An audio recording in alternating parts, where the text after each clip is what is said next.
પરમહંસ યોગાનંદજીએ સ્થાપેલી યોગદા સત્સંગ society of ઇન્ડિયાના સુરત દ્વારા ઈચ્છાના ડુમસ રોડ સ્થિત સરદાર વલ્લભભાઈ પટેલ ગેસ્ટ હાઉસ ખાતે ક્રિયાયોગ પર વિશેષ કાર્યક્રમ યોજાયો।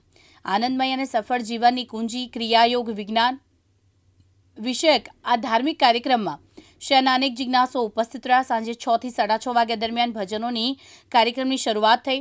6:30 થી 7 વાગ્યા દરમિયાન આધ્યાત્મિક સાહિત્ય પર આધારિત 4 પુસ્તકોનું વિમોચન કરાયું, જેને હાજર શ્રોતાઓએ તાળી પાડી આવકાર્યું હતું। મારું નામ બ્રહ્મચારી સત્સંગાનંદ છે અને હું યોગદા સત્સંગ સોસાયટી ઓફ ઇન્ડિયા રાંચીથી અમારા જે ગુરુદેવનો આશ્રમ છે એની સાથે જોડાયેલા છે।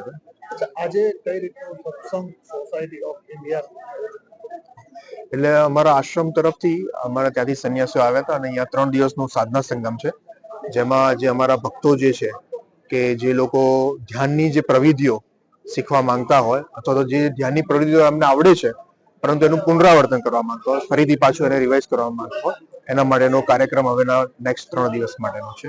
આજે કઈ બુક લોન્ચ કરવામાં આવી છે, કેટલી બુક છે અને બુક કઈ પ્રકારની છે?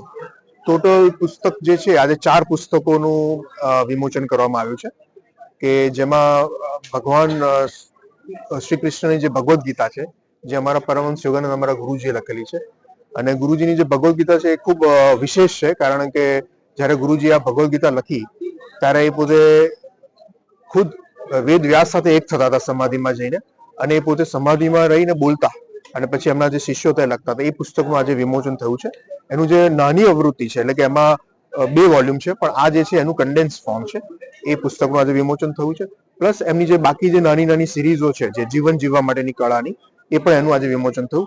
પ્લસ જે આજના યુવાનો માટેની જે ખાસ પુસ્તક છે કે આજકાલ આપણે શીખતા હોય છે કે ભાઈ અફર્મેશન્સ કરવી, કે આપણા જે સબકોન્શિયસ લેવલ આપણા વિચારો પર કેવી રીતના કામ કરવું કે જેથી કરીને આપણે જીવનમાં સફળતા મેળવી શકીએ, તો એ પુસ્તકનું પણ આજે જે છે એનું વિમોચન થયું છે।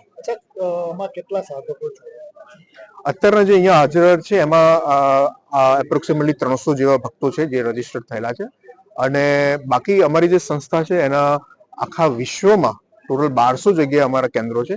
એમાં પૂરા ભારતમાં 200 જેવા ધ્યાન કેન્દ્રો છે। અમારા 5 આશ્રમો છે અને ભારત ઉપરાંત જે બહારની જગ્યા છે એમાં આશરે 800 થી 1000 ધ્યાન કેન્દ્રો છે। મયુર ટેલર, દિવ્યાંગ ન્યૂઝ, સુરત।